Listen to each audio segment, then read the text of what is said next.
Hi, welcome to the channel.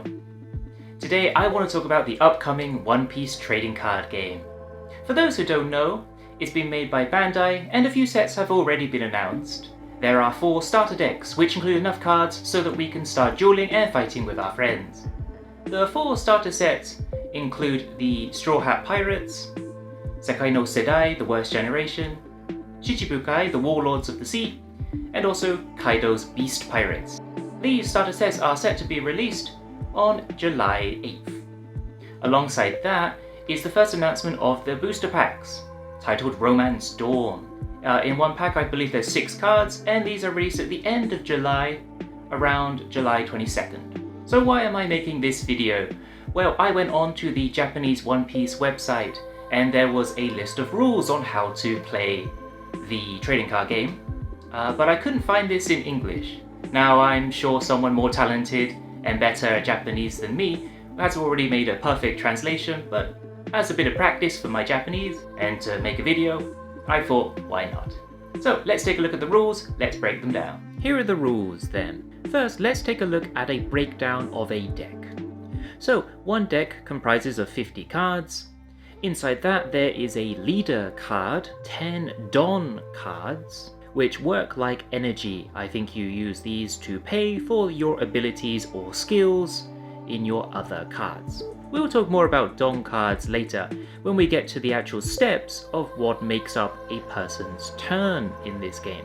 A further breakdown, so there are 3 more types of cards, including character cards, here with Jinbei, event cards as we see Chopper, and stage cards where we have Sunny Go. It mentions here in the red, you can have no more than 4 of the same card in your deck. Now I guess for the Straw Hats and for the Beast Pirates, the leader will be the captain, Luffy and Kaido. However, I do wonder who will be the leader of the Worst Generation and the Warlords of the Sea. Whether it will be the characters on the front of the box, namely Eustace Kid and Crocodile respectively, or whether we'll be able to pick and choose our leader from those characters. Personally, I'm hoping to be able to choose Law as my leader, as I'm a sucker for the Heart Pirates.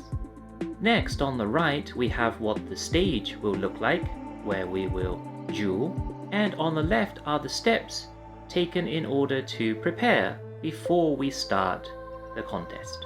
So step 1, first we mix the cards and put the deck into the deck area. After that, we put the leader into the leader area. A game of rock, scissors, paper is contested to see who will go first. After that, 5 cards are taken to be put into your hand. If you don't like the hand that you are given, you have 1 chance as a kind of refresh to try again. Next, to coincide with the leader's life, if we have a look at Luffy, he has 5 life, for example. 5 cards are put face down in the life area. These are the steps taken before we start the contest. Before we look at the breakdown of a turn, first the winning conditions. So if the opponent's leader's life reaches 0 from our attacks, they lose. Or if a deck reaches 0 cards remaining, then they lose. Next, let's break down the steps of a player's turn. So first we have the refresh phase. Here the Don cards are returned to the cost area, and any rested cards are put back into active position. As you can see here, rest is horizontal, active is vertical. Next we have the draw phase, where we draw 1 card, and the Don phase, where 2 Don cards can be placed into the cost area. Next, let's move on to the main phase. There are 4 steps of the main phase which can be done in any order. Let's talk about them from 1 to 4. In part 1, we're looking at summoning cards. As you can see here on Jinbei with the red free, each card has a cost in order to be summoned. Jinbei's cost here is free, so free Don cards are used to summon Jinbei. When a card is summoned, it is summoned in rest mode. If an event card is summoned to the field, after its effect has been realized, it is placed into the trash area. 2 is talking about Don cards. So any active Don cards in the cost area can be attached to a character or the leader, and they have, I assume, different effects. The example here adds 1000 power to Jinbei's attack. If a character card is defeated with a Don card attached, the Don card is placed in rest mode in the cost area. In part 3, let's talk about the effects. In order to use an effect of a leader or a character card, certain conditions need to be met. Like in the black, Don times 1. This can be used if there is one Don card. The blue, Don minus 1, the effect is used and the Don card is returned to the Don deck. And the other, Kido main 1, the effect can be used by placing an active Don card into rest mode. In part 4, let's talk about attacking.